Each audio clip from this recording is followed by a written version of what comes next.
They won't come out because at the other end they're jammed in the pipe.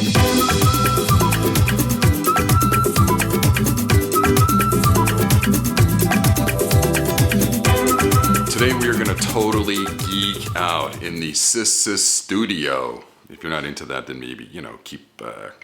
So on these stairs here up to my studio is a list of cities, and that is my tour of duty. So at one point or another, I lived in all these cities and I recorded it, well, except for, hang on, I was born in that one, so I never actually worked there. But all of these other cities I lived in and worked in a studio in one form or another, whether it be a radio station or a recording studio. I did live in Vancouver twice, but that's a long story.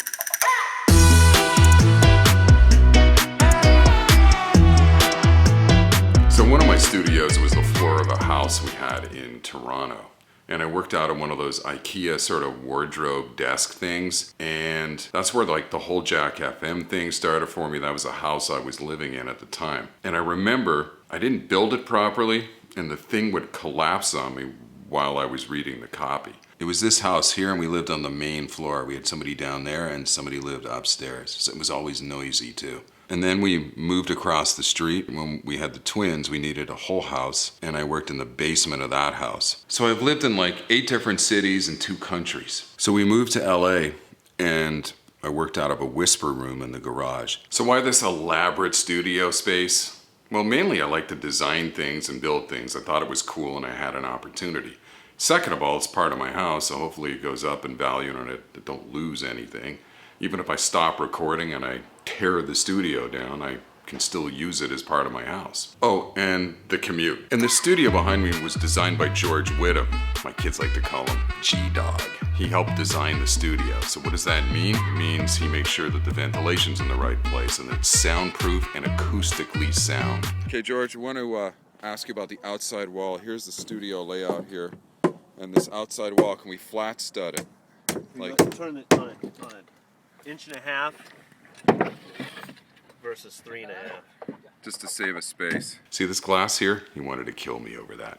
Wasn't a fan of that. But it ended up being okay because I'm just doing voiceover and we're not playing musical instruments and having a 10-piece orchestra in there. So for voiceover, it's okay. So the studio was built in 2010. I was using a Mac from 2012, one of those Mac Minis, and it was time for an upgrade. So who are you gonna call? G-Dog. The strategy. All right, we're gonna remove stuff. So we're gonna take this Apollo Duo. We're gonna pull that out because it's a firewire and replace it. Yeah, we're gonna go to this guy here because. But that only has one chip, but I just need one microphone. It has everything he needs.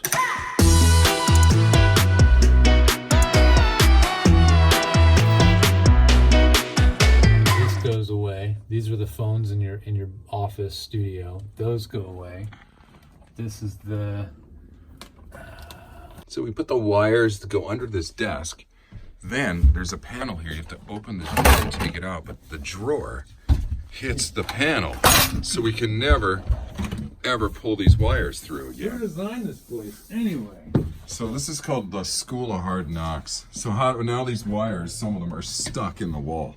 They won't come out because at the other end they're jammed in the pipe, which is stuck behind the drawer, which we can't get to because of the panel that's screwed to the wall that blocks the drawer. So what do we do? So we either say screw it and chop it off, like just chop this off so you don't have to look at it anymore, or we keep it coiled up here in a little pile like a snake and just leave it there coiled up. So either way it's stuck in the wall. That bothers me psychologically. It bothers me that the wire is stuck in the wall.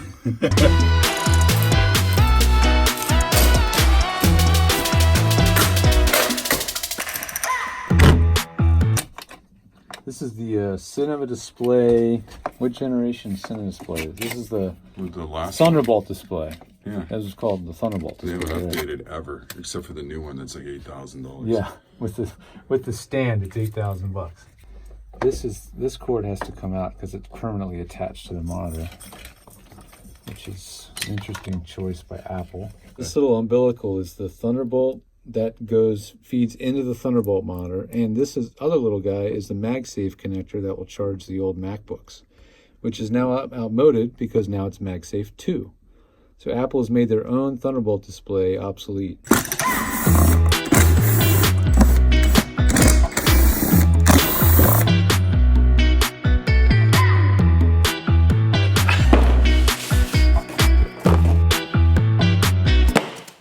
It's not a numeric keypad. You have to spend $120 on one of those. The mouse is going to have the charger. It has the Genius port where they stick it on the bottom of the mouse. What?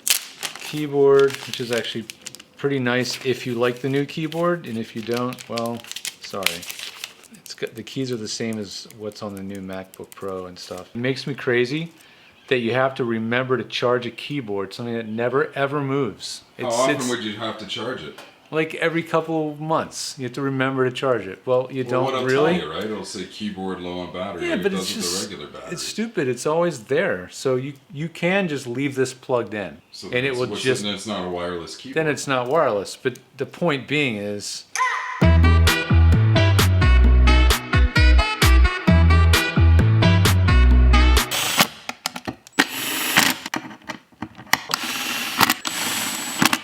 There we go.